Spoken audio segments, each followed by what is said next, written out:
Olá pessoal, vídeo novo aqui no canal do YouTube, sejam bem-vindos e hoje nós vamos falar sobre o terapeuta que precisa ser uma pessoa terapêutica. Então, se você é terapeuta, se você trabalha com pessoas, famílias, crianças com autismo, fique aqui porque esse assunto vai te interessar bastante. Bom pessoal, esse vídeo complementa a aula ao vivo que a gente fez ontem, então se você não assistiu a aula depois, dá uma conferida na aula ao vivo onde a gente falou sobre o bem-estar familiar. Estamos passando por um momento de pandemia onde muitas famílias estão em casa sem poder sair e isso para as pessoas com autismo, aquelas famílias que têm pessoas com autismo, é um grande desafio. A mudança brusca na rotina pode ocasionar comportamentos disruptivos e isso aumenta o nível de estresse nos familiares. Lembrando que o nível de estresse em familiares de pessoas com autismo já é muito alto e o índice de depressão, ocasionado muitas vezes por esse excesso contínuo de estresse, também é elevado. Então nós estamos cada vez mais precisando de profissionais. E o que a gente tem visto muito por aí, né? Nós temos visto muitos profissionais, muitos terapeutas, muitos profissionais da educação também, se preocupando muito, e há uma preocupação justa, em passar atividades para os familiares, né? Em passar atividades que complementem aquelas atividades que estavam sendo trabalhadas na clínica, no consultório, em atividades pedagógicas, atividades para que estimulem as crianças nas áreas que elas estavam, né, sendo estimuladas nas terapias, contato visual, linguagem expressiva, linguagem receptiva, socialização, atividades para melhorar alguma atividade de vida diária também.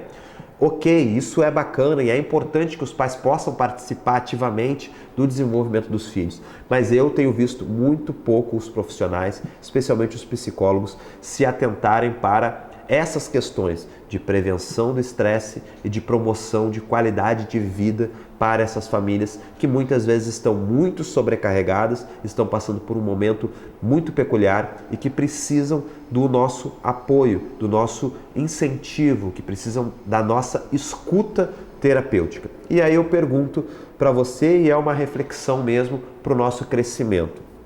Nós profissionais, é importante, principalmente aqueles que seguem a terapia ABA, nós precisamos sim dominar muitas técnicas, né? Nós precisamos dominar técnicas terapêuticas para que a gente tenha um arsenal tecnológico, né? Como se fosse uma grande caixa de ferramentas, para que a gente possa avaliar cada caso, avaliar individualmente, compreender aquele caso profundamente e pegar as melhores técnicas para aplicar em cada caso. Então, quanto mais técnicas eu aprender, técnicas com base científica, quanto mais técnicas eu aprender e sabendo fazer uma boa avaliação com uma base na análise do comportamento, eu vou ter mais repertório para me adaptar e adaptar o processo terapêutico a cada paciente. Isso é ótimo, né? Isso é muito bom. Mas nós, terapeutas, também precisamos ser pessoas terapêuticas. Nós, terapeutas, precisamos, né, promover bem-estar, precisamos construir uma relação de segurança, uma relação de confiança, um vínculo com a família, com a criança com autismo, com o adulto autista. Nós precisamos, nessa relação entre duas pessoas, que por muitas vezes já é por si só terapêutica, nós precisamos nos colocar enquanto agentes reforçadores, né? Então eu não me aproximo disso quando eu não consigo ter empatia pela família. Eu não me aproximo disso quando eu julgo a família. Eu não me aproximo disso quando eu não tenho uma aceitação da família. Então já estou dando algumas dicas para você que quer construir uma boa relação com a família. A primeira dica que eu dou é aceitação incondicional. Eu preciso aceitar aquela família, independente das questões que eu estou percebendo. Porque quanto mais essa família precisar de ajuda, mais eu preciso me aprofundar, conhecê-la e oferecer essa ajuda, e menos julgamento. Então, a primeira dica é aceitação incondicional. Não julgar e sim compreender para poder oferecer ajuda. E a segunda dica, que é muito parecida com a primeira, é a empatia. É conseguir compreender a partir do outro, né, as dificuldades, todas essas mudanças que ocorreram repentinamente, por que essa família não está conseguindo fazer muitas vezes o que eu estou pedindo, e ao invés de julgar, conseguir compreender essas dificuldades para oferecer ajuda.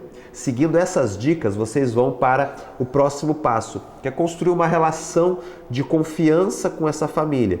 A família tem que olhar para o terapeuta e entender que o filho está em boas mãos, e entender que aquela terapeuta quer o melhor para o seu filho, e entender que é uma pessoa que passa confiança e que passa segurança. Quando você conseguir isso, você vai para o próximo passo, que aí sim entra os feedbacks, né?